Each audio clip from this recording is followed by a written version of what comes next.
Donc la première intervention va être une intervention en duo par Monsieur Gilles Pierret, qui est membre du groupe de travail éclairage public de l'AFE, qui est directeur des fonctions support de Comac Telec Schrader.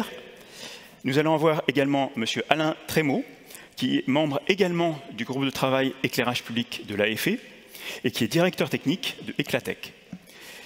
Donc, ils vont essayer de répondre à que retenir de cet arrêté en tant que professionnel, quelles évolutions quant à son application, et à quoi ça va servir cette fameuse base de données en éclairage extérieur dont peut-être certains ont entendu parler. Je vous laisse la parole. Soit vous pouvez prendre le pupitre, soit vous prenez les micros, comme vous le souhaitez.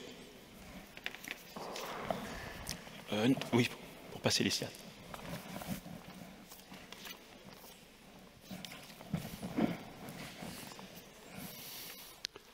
Donc, bonjour à tous. Alors la présentation va s'articuler de cette façon. Donc on est en binôme, mais on ne va pas prendre la parole chacun à tour de rôle, sinon ça risque de donner le tournis à tout le monde. Donc on va faire un petit peu moitié-moitié sur notre présentation. Et puis les questions-réponses, ensuite, ça sera évidemment pour chacun de nous deux. On a la même connaissance de l'arrêté tous les deux, donc on peut interchanger sans problème. Donc le rappel sur l'arrêté, les points clés. Oui, parce qu'il va falloir qu'on se focalise. Alors c'est vrai que l'arrêté, ça fait un petit moment qu'il est sorti. J'allais dire le pauvre, il est sorti un peu au mauvais moment. C'est-à-dire que le focus est un peu passé sur autre chose qu'on a appelé le Covid, pas longtemps après. Ce qui fait que l'arrêté, même au niveau de l'éclairage, on en a moins parlé, mais il est là. Il faut le respecter en tout point. Et donc c'est important de retenir tous les éléments qui concernent cet arrêté. Donc ensuite, c'est comment on met en œuvre. Quelles sont les modalités, quelles sont les difficultés? Parce que des difficultés, il y en a. C'est des difficultés d'application, comme tout texte de loi. Rien n'est jamais totalement clair. C'est-à-dire qu'il y a des interprétations possibles. Et d'ailleurs, je le dis, on le dit tous les deux, on va vous en parler en tant qu'industriel, avec notre vision pratico-pratique. C'est-à-dire qu'on a bien été obligé de répondre à des questions. On a des clients qui nous posent des questions, on ne peut pas leur dire qu'on ne sait pas. Donc on répond. Par contre, est-ce qu'on a la vérité absolue sur la réponse? Ça, c'est pas facile de le dire. Pas tant que parce qu'on est des industriels, mais même quand on pose la question au ministère, ils ne savent pas forcément non plus répondre à toutes les questions. C'est-à-dire que toutes les questions ne se posent pas avant d'écrire un texte. On se les pose un petit peu au fur et à mesure. On reviendra un petit peu sur le sujet. Ensuite, le site du ministère, parce qu'il y a effectivement un site qui vient compléter l'arrêté, qui est très utile, parce que l'arrêté tout seul n'est pas compréhensible en tant que tel. Et puis, donc, on parlera de la base de données. Alors déjà, il y a un contexte. Cet arrêté, il sort d'où? Eh bien, il y a eu effectivement un texte en 2011 qui était à la base, donc un décret qui est venu dire on va parler des nuisances lumineuses et on va faire quelque chose pour les nuisances lumineuses. Ce décret, il est sorti en 2011. 2011, c'est il y a très longtemps. Donc il a fallu beaucoup de temps avant d'arriver à un arrêté, donc quelque chose vraiment qui permette de rentrer dans la pratique avec des éléments compréhensibles et applicables. Ce texte, il est sorti pourquoi? Et ça, il faut bien le comprendre déjà à la base. Ce texte, ce n'est pas un texte sur l'éclairage. Hein. Il touche l'éclairage, il impacte l'éclairage. Mais son rôle, c'est la préservation de l'environnement, globalement. On va dire que l'éclairage est impacté parce qu'on veut le limiter pour respecter l'environnement. Mais ce n'est pas un texte qui parle de l'éclairage pour respecter l'environnement. C'est un texte qui dit comment respecter l'environnement en limitant l'éclairage. Ça a l'air d'être une nuance, mais ça n'en est pas une. Ensuite, il faut bien savoir que ce n'est pas non plus complètement l'environnement dans le sens où il y a des choses qui peuvent aller dans le sens de l'augmentation des consommations énergétiques, par exemple, dans ce texte. Ce n'est pas forcément un non-sens, c'est simplement qu'on peut être amené parfois, par certaines exigences, à augmenter le nombre de points lumineux pour des raisons X ou Y, hein, on en parlera au fur et à mesure. Mais par contre, c'est bon pour l'environnement parce qu'on a respecté d'autres éléments. Hein, donc bien comprendre le contexte de départ, c'est surtout l'environnement. Ensuite, il y en a eu un en 2013 qui était là pour les façades d'immeubles, donc qui a été vraiment spécifique sur les immeubles non résidentiels. Et puis ensuite, il s'est passé quoi? Le Conseil d'État a dit en 2018, bon écoutez, c'est bien gentil tout ça, mais il y a eu un décret en 2011, mais depuis il ne se passe rien.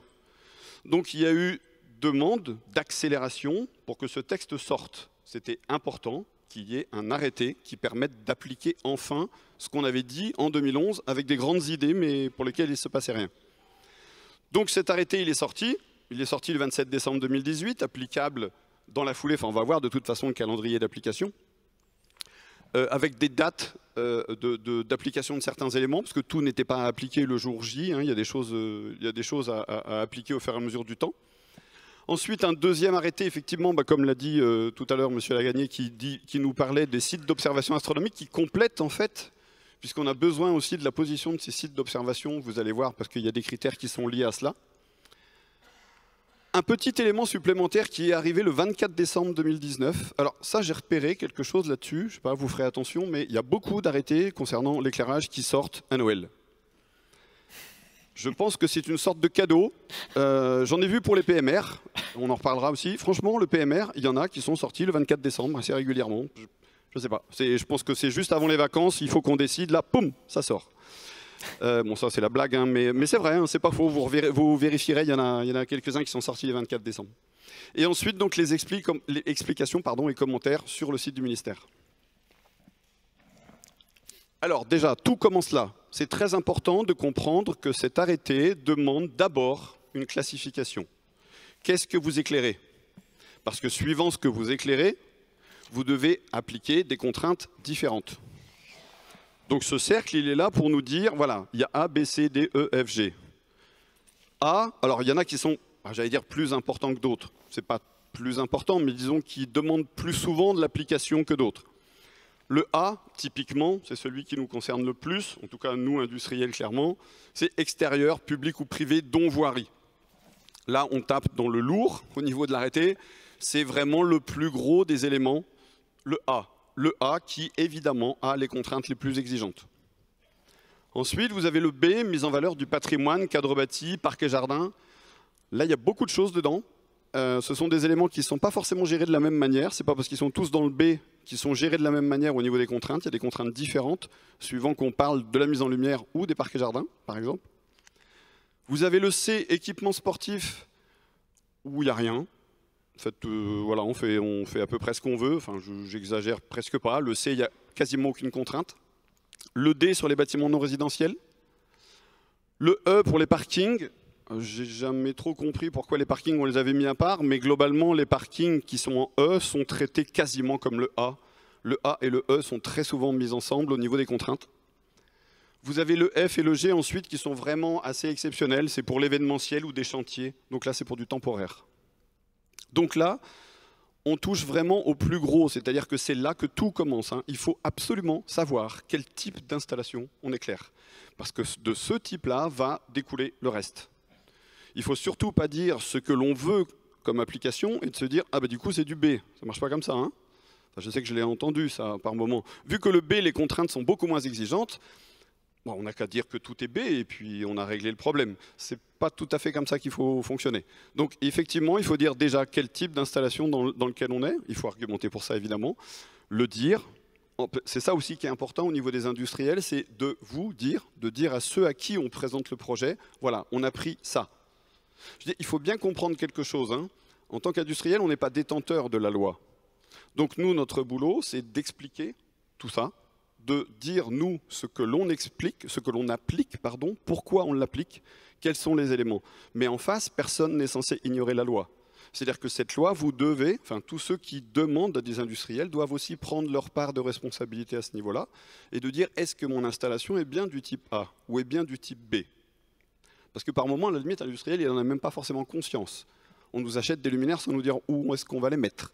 Donc, il faut faire attention aussi à ça. Ce n'est pas le luminaire qui est de type A ou B, c'est bien l'installation. Un luminaire, il peut devenir A ou B suivant l'endroit où on va le mettre et à quoi il est destiné. Donc ça, c'est important de le comprendre.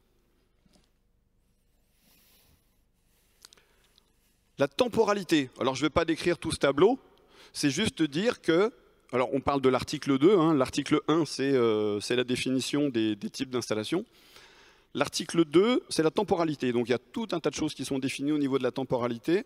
Je me mets à chaque fois à la place de l'industriel. Hein. Je suis AFE, mais je suis là pour présenter l'arrêté dans une vision industrielle de la chose. Il faut bien comprendre une chose, un industriel doit vous dire si son luminaire correspond à A, B, C, D, E, F, G, s'il est capable de répondre à ça. Par contre, en termes de temporalité, on ne peut que se permettre ou que se contenter de dire, ben voilà, respecter l'article 2. La temporalité est évidemment à l'usage de l'utilisateur. C'est l'utilisateur de l'installation qui doit dire, voilà, moi je décide, à 1 h du matin, j'éteins. C'est en aucun cas le luminaire qui décide de ça, c'est bien l'installation que l'on va faire avec ce luminaire qui va nous amener à ça. Donc c'est important, cette temporalité, elle est très importante, il faut la respecter. Elle dépend de A, B, C, D, E, F, G aussi. Les contraintes, elles sont liées à tout niveau au type d'installation. Pour A et E, qu'est-ce qui se passe?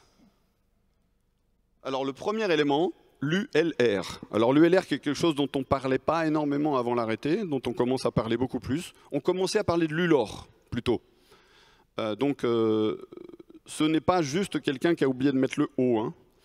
C'est bien une notion qui se rapproche de l'ULOR, mais qui en est différente par un détail. C'est que l'ULR est la partie du flux au-dessus de l'horizon par rapport au flux sortant du luminaire. L'ULOR était par rapport au flux lampe, flux source.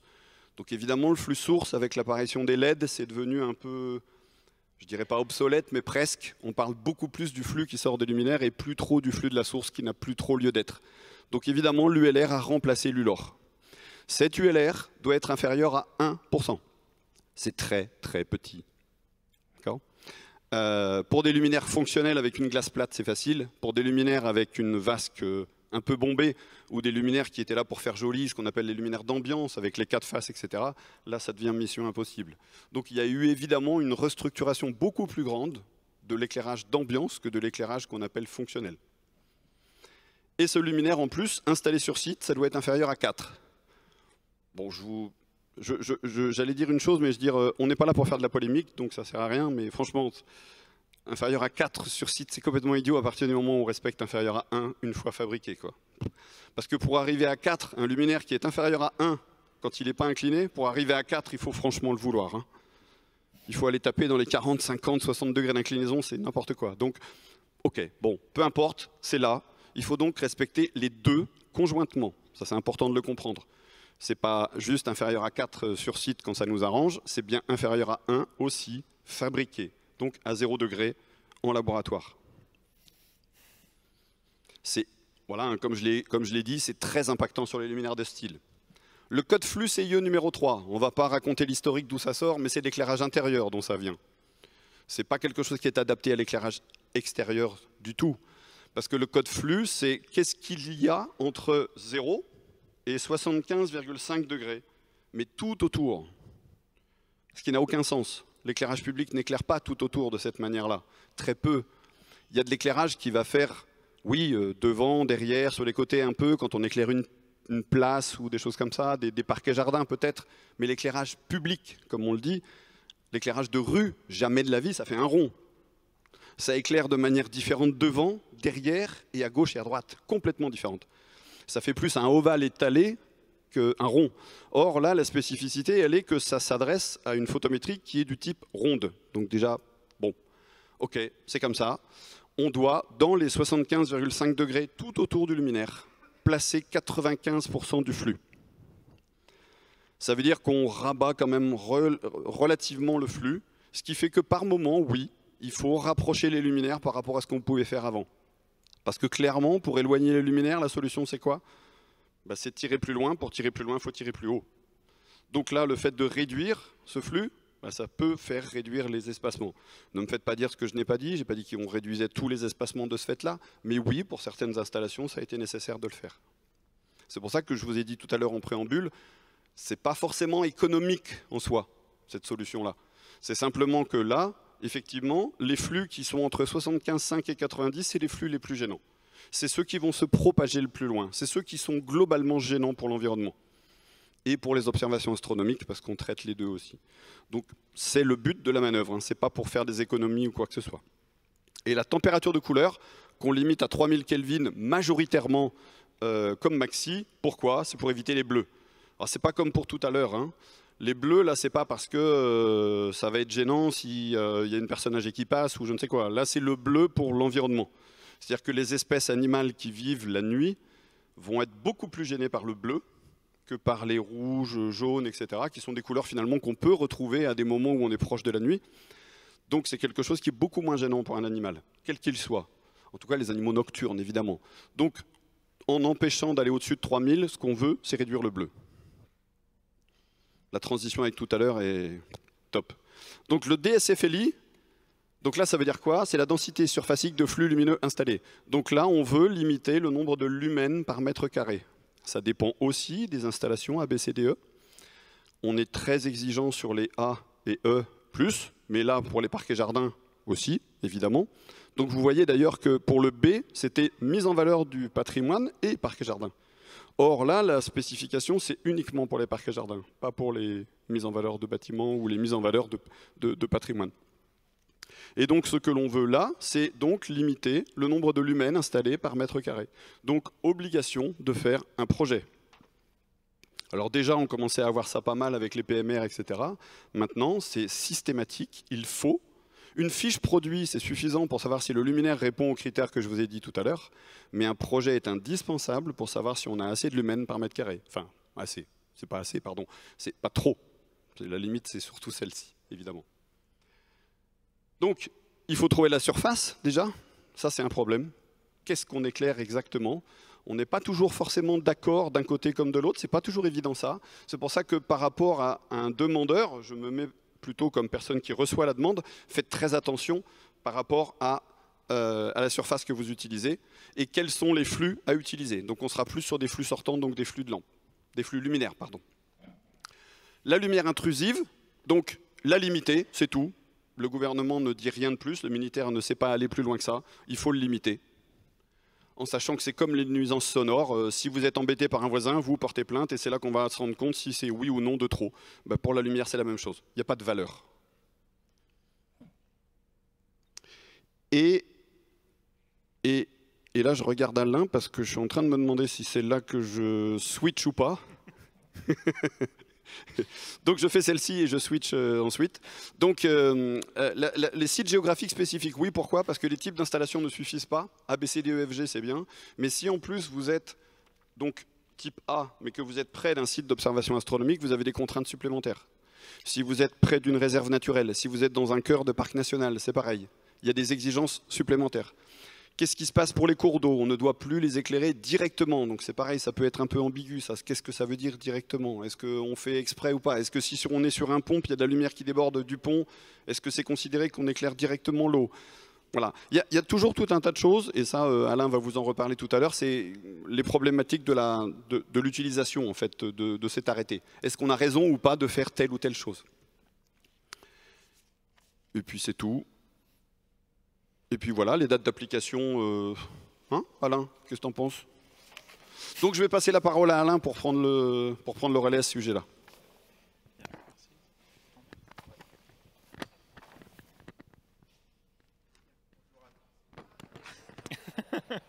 Bonjour à toutes et tous.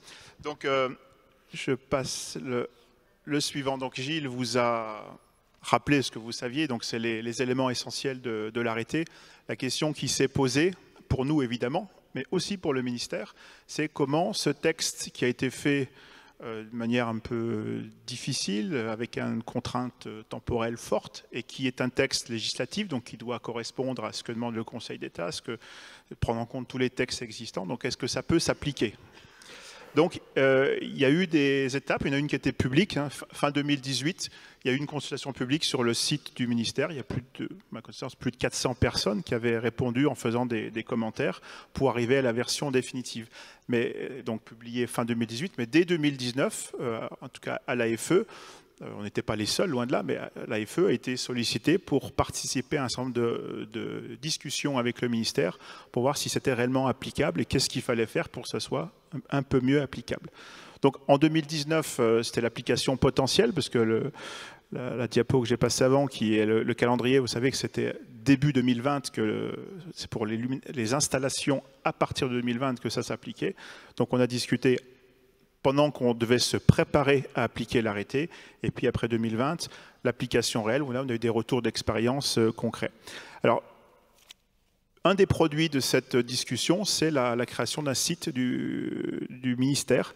Donc vous avez le lien ici, donc sur le site du ministère de l'écologie, vous pouvez trouver des compléments du ministère, de l'arrêté. Alors ce n'est pas un texte législatif, ça ne va pas en contradiction avec l'arrêté, mais ça explique en français, parce que si vous êtes comme nous, pas très versé dans le droit, c'est assez compliqué de lire l'arrêté. On a dû le lire plusieurs fois pour essayer de le comprendre. Là, par contre, c'est beaucoup plus explicite et le ministère a la possibilité là de donner des explications complémentaires, notamment des éléments pratiques. Toujours dans la mise en œuvre, ça concerne les fabricants que nous sommes. On a beaucoup travaillé à l'adaptation des produits. Gilles vous a dit qu'il y a des contraintes, notamment des ULR qui sont extrêmement faibles et qui imposaient des modifications importantes de produits, notamment des produits à vocation décorative, pour se rapprocher, enfin pour être dans les exigences de l'arrêté. Il a été dit aussi que les études sont obligatoires, donc il y a des études d'éclairage classiques comme on les faisait. Elles sont, pour ce qui nous concerne, largement modifiées par des fiches qui spécifient les conditions d'application de l'arrêté. Donc montrer qu'une étude d'éclairage, elle est compatible avec les exigences de l'arrêté. Alors depuis, l'arrêté est appliqué, on fait beaucoup d'études, ça se passe bien, avec des difficultés qui restent là. Donc c'est ce que je vais vous présenter, donc les points un petit peu qui sont plus ou moins délicats. Rien n'est bloquant, mais c'est un peu délicat.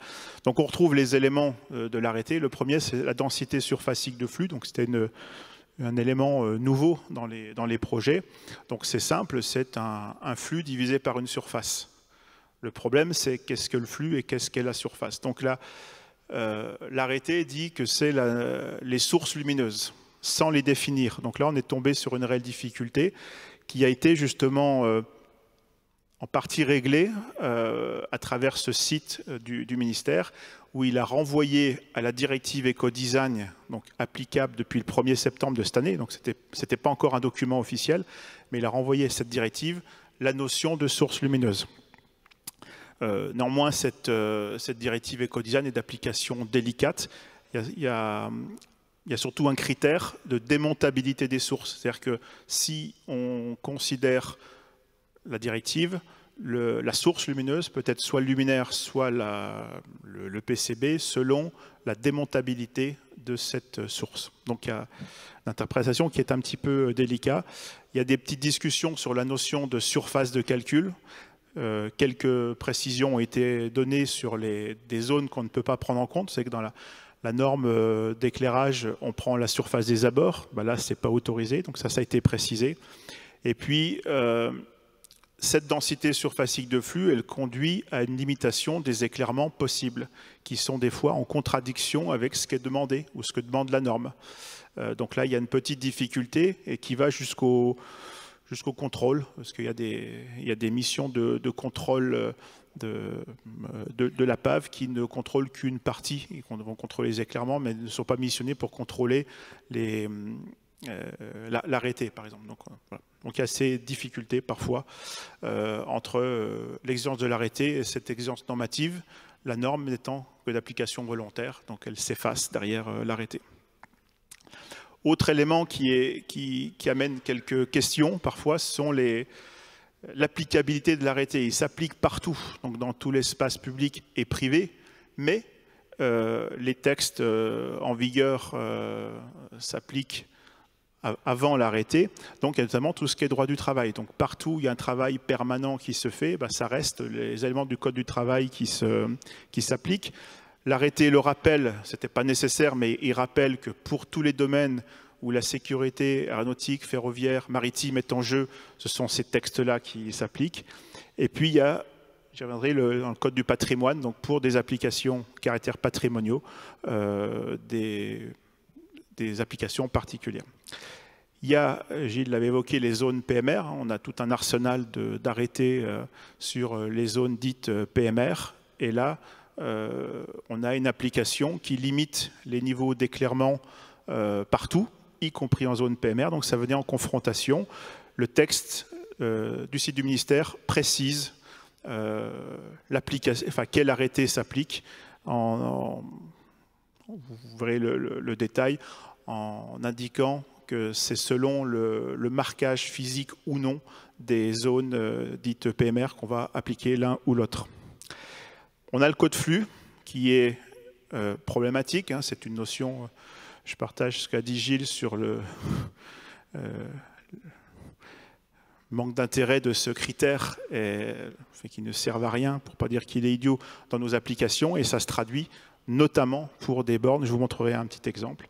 Et puis, il y a la notion de température de couleur, donc on donne des seuils, 3000 K, par exemple, mais les questions sont arrivées sur les tolérances. Alors là aussi, ça a été traité, puisque la directive Ecodesign précise la notion de tolérance sur des températures de couleur. Donc, on est une forme de réponse là. Donc je reviens sur une des difficultés qui est la notion de source. Et encore une fois, c'est l'ensemble des sources lumineuses qu'il faut prendre en compte pour la DSFL. L'ensemble des sources, pas seulement ceux du projet, l'ensemble des sources existantes. Donc une source, ça peut être simplement un PCB et des LED. Ça peut être aussi un PCB, des LED et des lentilles. Ça peut être aussi, et c'est ce qui est notre position de toujours, le luminaire, parce que la seule chose mesurable dans des conditions proches de la réalité, c'est le luminaire. Et puis, le texte qui dit qu'il faut prendre l'ensemble des sources, y compris des sources qui seraient par ailleurs existantes. Donc là, c'est le flux total des sources à prendre en compte. Donc le ministère a tranché sur l'application de la directive Ecodesign. Toujours dans ces échanges avec le ministère, donc il y a eu le site a précisé aussi des éléments sur le balisage, par exemple, parce qu'il y avait des questions sur des éléments de balisage, des pointes lumineuses, des choses comme ça. Donc un critère a été donné sur le flux maximum que peut procurer un balisage, donc pour la séparation entre éclairage et balisage, les précisions sur les zones PMR et puis des éléments sur la DSFL. Donc c'est un site qui est vivant. Il ne vit pas tous les jours, mais voilà, il est alimenté en fonction de ce que le ministère souhaite apporter comme complément.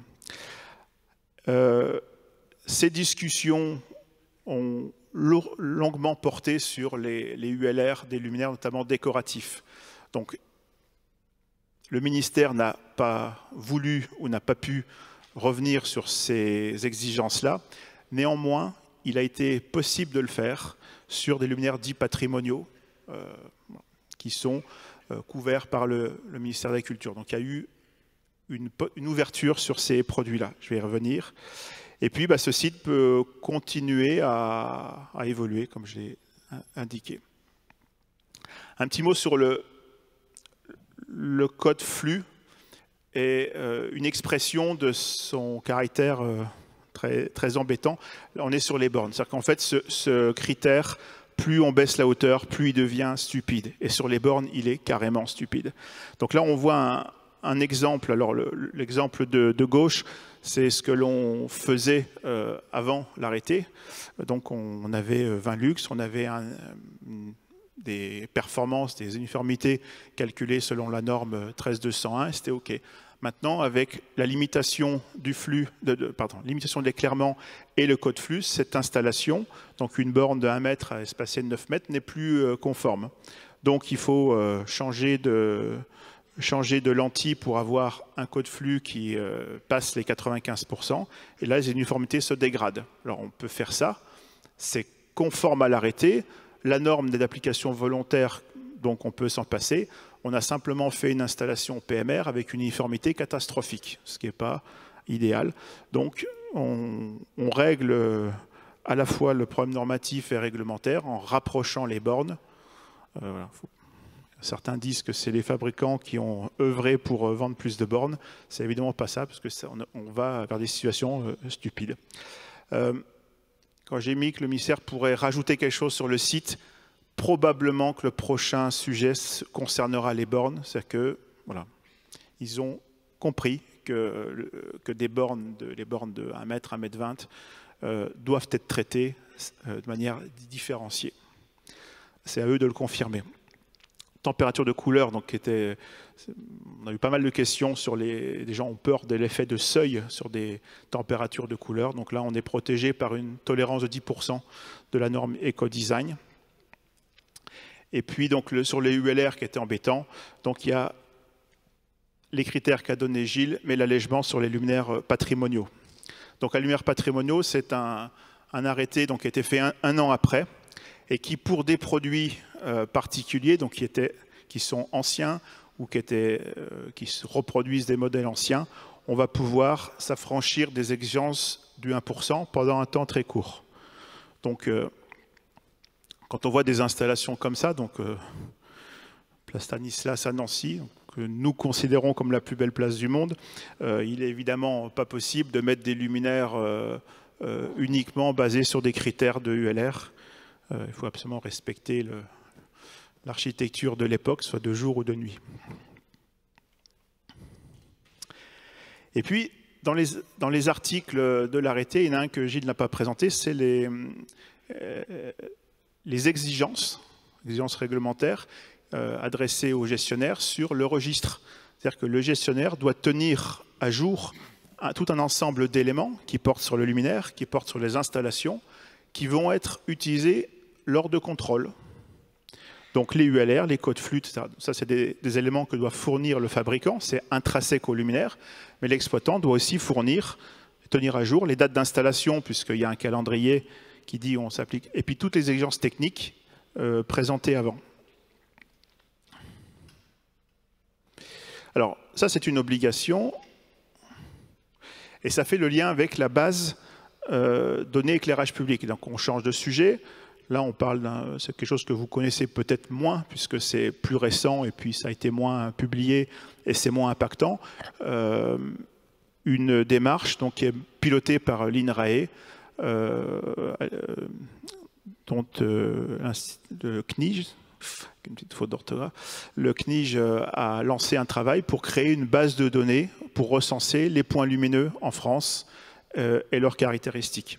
Donc, il y a un groupe de travail dont fait partie l'AFE, c'est pour ça qu'on peut témoigner de ce travail. Donc, une structuration de la base de données a été faite, avec un lien avec l'article 5, puisqu'il y a d'un côté des exploitants qui ont des obligations de tenir à jour des informations, donc on voit ce lien avec cette base de données. Au passage, un rappel, c'est que au niveau des luminaires, il est obligatoire, bien sûr, d'avoir des données sur celles demandées par l'arrêté. Donc la puissance, le flux, l'UR, température, couleur sont obligatoires. Mais il y a aussi la normalisation, donc le marquage CE du produit, qui appelle la norme 60598 et qui oblige un marquage aussi d'autres éléments, donc le fabricant, la référence produit, la puissance, l'IP, l'ICA, des éléments sur le risque de groupe photobiologique, tout ça sont obligatoires sur un luminaire. Donc, partant de ça, on va pouvoir alimenter une base qui va comprendre donc, les champs renseignés qui sont prévus. C'est le type d'installation, donc c'est la lettre A à G qui a été présentée, donc qui est l'article 1. Donc on devra dire dans quelle catégorie se trouve le luminaire en question. Est-ce qu'il est sur le domaine public ou privé? Pas oublier que le domaine privé fait partie de l'arrêté. Le type de source, les hauteurs, les ULR, luminaire installé, l'inclinaison maximale, température de couleur, les flux, les puissances, les profils nocturnes quand il y a du pilotage.